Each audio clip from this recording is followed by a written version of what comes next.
Hi there, Midwest GameFest gamers. It's good to see you all again. I'm Andi Dieckman. I do some of the paint and takes at the in-person Midwest Game Fest, and I've been doing some live stream with miniature painting and color theory and things like that. So if you went to any of my other sessions, welcome back, and if not, we're glad to have you this time. So I had this morning painted a griffin, and now we are going to paint a specter. So kind of a beholder-esque little critter. If you haven't used specters before, they do have some differences, but in like body type, they're pretty similar. And this particular miniature that I had gotten also came with 2 little gazers. Cute little guys, right? So you gotta fight them. But so that's what we're gonna paint this time. So for those of you that were with me for the Griffin painting, I'm gonna go over just a few things that I did last time for anybody that is new. So this is gonna be a little bit of a repeat, but I want to tell you guys about what I have out in front of me that I have prepared to be able to do this painting today, okay? So brushes, first of all, I've got my brushes here. These are the same brushes I used this morning. And so I've got my big brush here that can still be put to a point when it is wet. And I use that for my base coating typically. And then I've got my, my more narrow pointed paintbrush that I use a lot more for detail and things. And then I have my wide bristled kind of frayed brush that I typically use for dry brushing. And then the fourth one I have here, I don't necessarily always use. In fact, I didn't even use it this morning, but it's a brand new brush. It has kind of a nice sharp line on it, and it's still got very stiff bristles, which is kind of nice sometimes if you're doing very detailed dry brushing. So I have it out and ready to go just in case, but we may not end up using it. Like this morning I didn't use it. So anyway, I've got those brushes ready to go.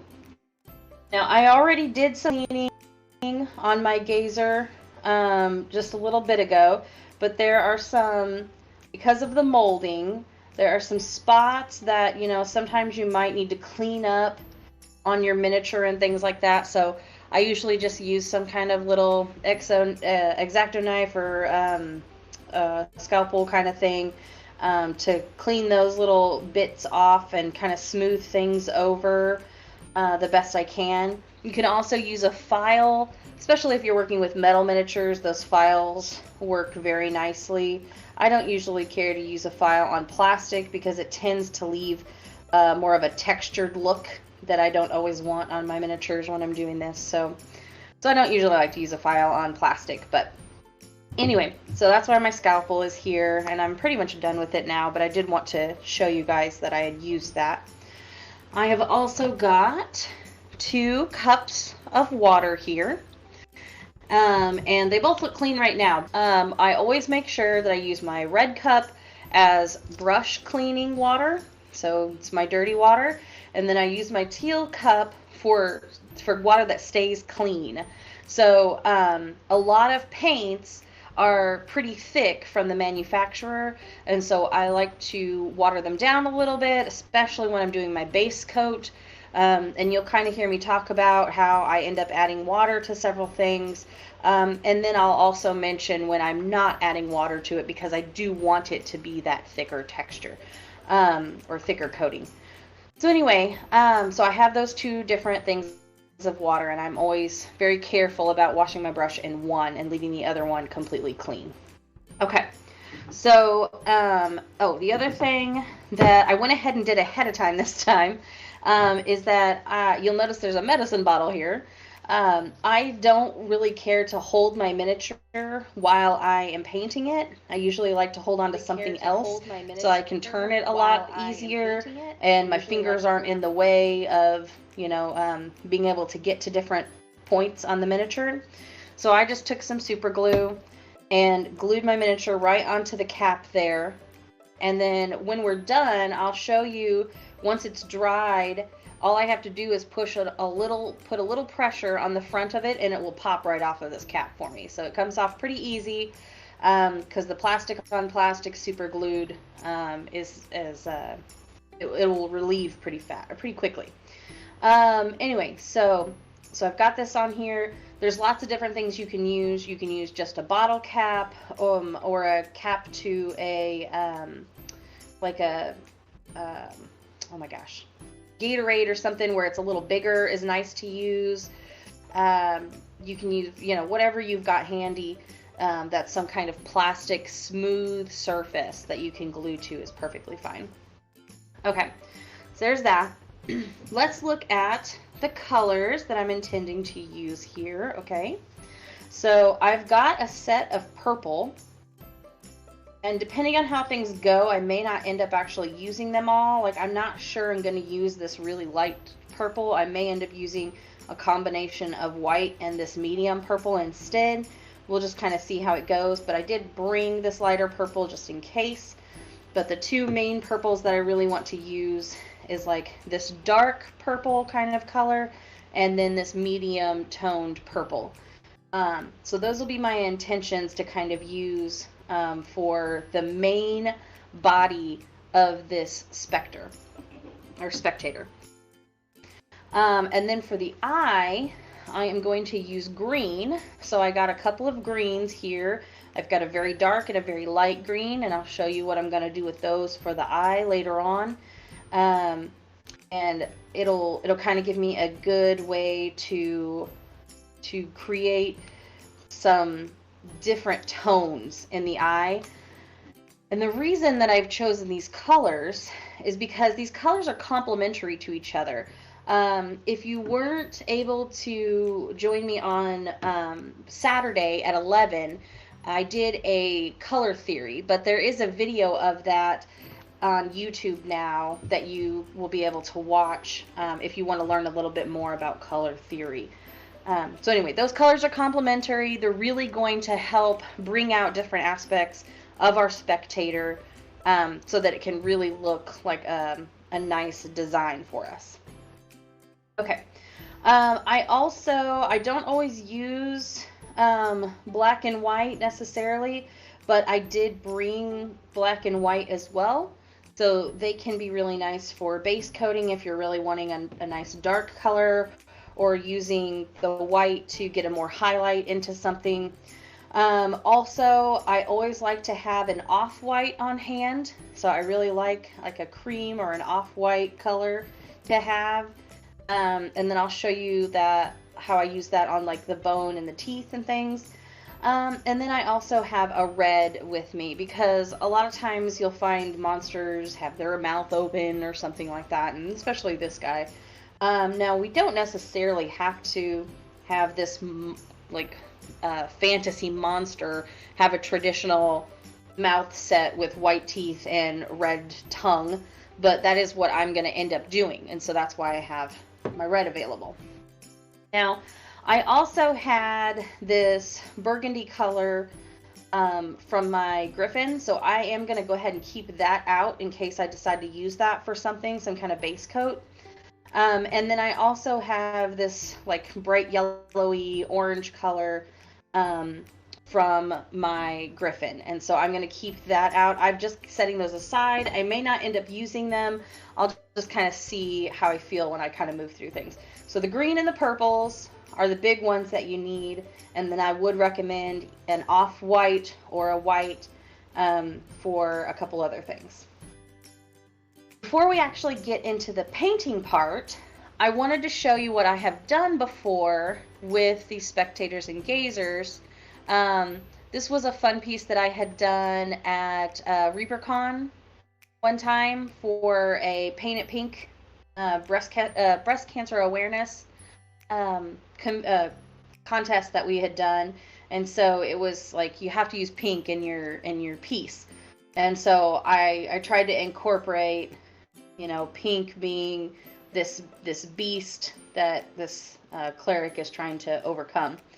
And so this is just like one concept that can be used. This is obviously not the only way you can paint some kind of critter like this. In fact, in the monster manual for D&D, the Spectator is like a green color. We're going to do purple today. So really with fantasy monsters, you can really just do whatever. And you'll also notice on this one, I did more of like a glowy eye kind of thing rather than like a traditional eye.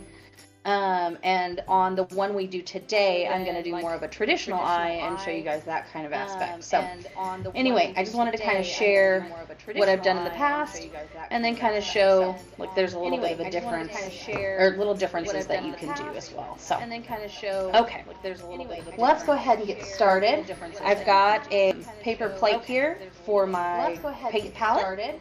And the first thing I'm going to do is go ahead and do my base coat of my purple. And the first thing I'm going to do is go ahead and do my base coat of my purple. Paint on there. Okay. Definitely want to get some of my clean water. Put a few drops on there. Another spare thing that I like to have on hand is an extra paper towel. I try not to use my actual surface too terribly much for my paintbrushes. I like to dry them on an external paper towel or wipe them off on an external paper towel to try and keep that off of my work surface. As I go along, you'll see that I don't always do that, but I try. I think I maybe didn't get quite enough water in there, so I'm going to take one of my other brushes, get a little bit more water. There we go.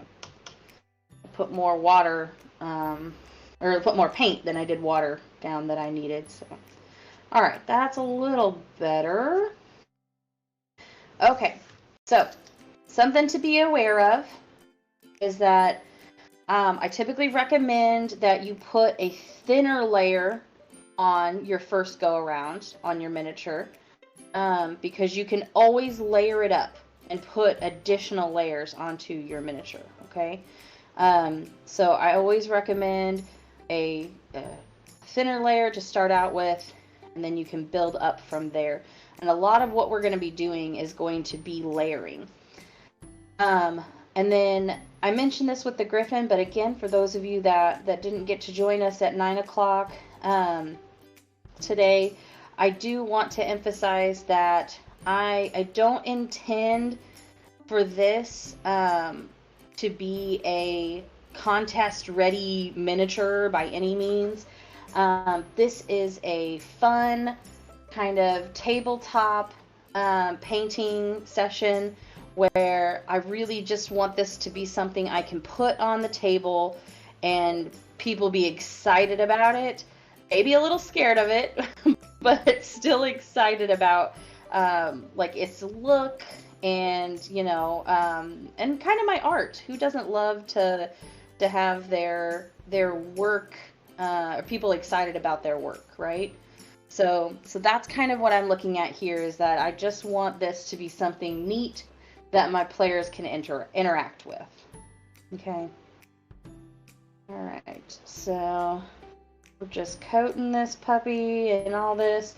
If you have your own Spectator that you are painting, you'll notice that there are so many nooks and crannies on this sucker. There's just so much to paint and cover, and all the little creases and cracks and all these different things, which makes for great detail, but it can really take quite a while to do your first coating of everything. So, you know, you just got to be patient and get that first coating on. This is not something that we are trying to be, you know, cautious about where we're painting, which is why I'm using my bigger brush that I have, because I'm just trying to cover everything, really.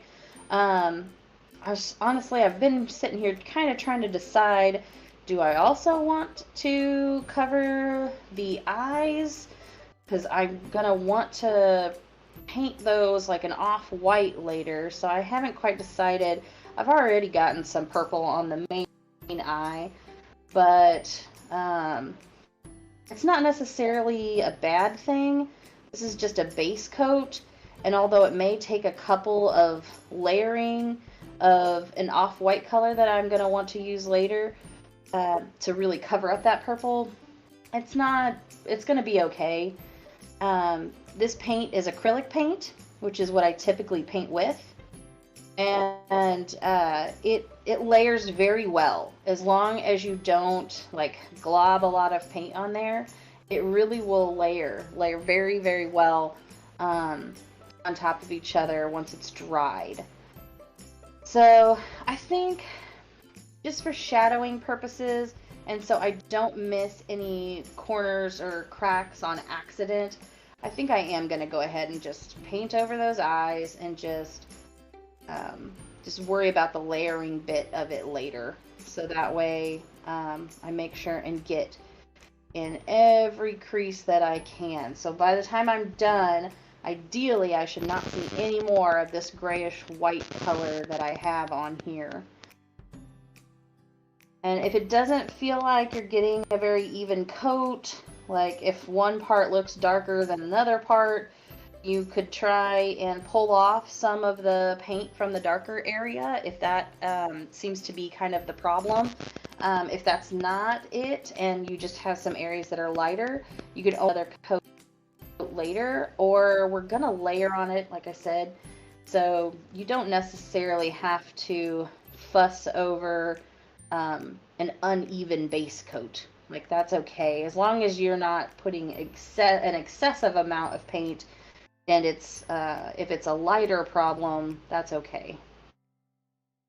Right. I am trying to be pretty cautious, although I have been known to definitely get paint all over it in the past anyway. I've been trying to be very cautious around this clear piece here, because really that piece is only there as like an invisible piece of showing that just so that it can stand up off the ground, obviously. So I'm trying to leave that as a clear bit so that it's not actually painted and it still looks like it's supposed to be an invisible like holder for it rather than an actual piece of the critter.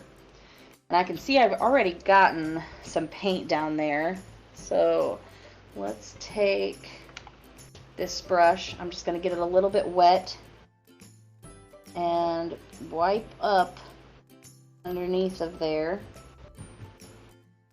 There we go. There we go. So I just pulled, that paint was still wet, so I was able to quickly take a paintbrush, and I did get my paintbrush a little bit wet so that it more easily absorbed that paint. And just brushed it right off. It came right off for me, and then I was able to wash my paintbrush of the excess paint that I put on there. And it's good to go now. Alright. Okay, we're just getting in some of those cracks. We're getting there. It's taking a while, but we're getting there. Just filling in. This is a pretty purple. I hadn't used this purple yet. I actually just got it not too long ago. It's really pretty. I'm liking it pretty well. Alright, I'm going to go ahead and fill in the mouth as well. I'm going to end up painting it again too, but I'm just going to base coat everything in this purple color. Alright, there we go. Alright, let's go back over that section there. His little chinny chin needs some paint. The underside of his tongue. So there's going to be probably little creases that you've accidentally missed and things like that. So be sure, turn your miniature, look at it at different angles, and just check all those extra little spots and things. Just to see. And then I've already seen that I have gotten some paint on my little clear part there again, but again, we're just going to take one of our other brushes, get it a little wet, rub on that area where that wet paint is. Should absorb for us. Okay, you can see where that just came right up for us. And I can see a little bit more underneath here, so I'm just going to pull that off as well.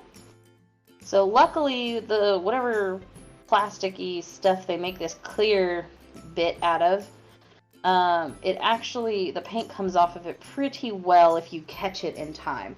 Okay, so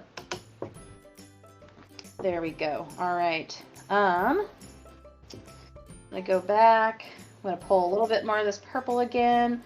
It's still pretty wet, but I also see some points where I have missed some spots. So you probably, oops, you probably can't see it from your side, but there are a few little speckles in here. I'm just gonna dab those little areas with some paint. Again, this guy has so many creases. There we go. So just make sure you get that base coat, whatever color you've decided you're going to use on that base coat. Just make sure you get all those little nooks and crannies, all those little holes that you see. And there may be additional holes on your miniature that you maybe didn't expect, and you're like, oh, it doesn't look right, or something, you know. Or if you have two of the same one, it could be that, you know, they don't look exactly the same. And that's okay. So that happens a lot with molds, like with miniatures that come from molds. They will sometimes have air pockets, they'll have little creases sometimes, different aspects like that that can, you know, make them look a little bit different. And you can fill that kind of stuff with putty. There's this stuff called green stuff, and it's just this little putty that you can use to fill in pieces on your miniature. So that is something that you can do for your miniatures if you don't like one of those pieces that is kind of missing or whatever. However, that's not necessarily needed. Like, you can use those different things, those different imperfections as pieces of your creature. I'm just letting my guy dry right now because I can see from the gloss on him that he still has he's pretty wet still. But anyway, you can use those imperfections as pieces of your monster. On the griffin that I had done earlier, he had this little spot on his backside here. And I had talked about how we could make it into a scar, a wound of some kind. And I actually left it like it is here because I think when I get home, I'm going to take some of the loose arrows I have from other miniatures and cut the tip of the arrow off and glue that into that area and paint around it as if he has recently been wounded. And so you can use different things like that. Oh, I see a couple more spots here that are, now that it's drying. So you can use aspects like that to just make your creature more interesting. So for the beholder, or for the spectator, sorry, we could do similar things if that was something that we found on our beholder that we were imperfections that we didn't want to see. All right. Okay. In those areas, little extra cracks. All right, so the base coat. The reason we do a base coat is because this is our underlying shadow, what we want our darkest aspect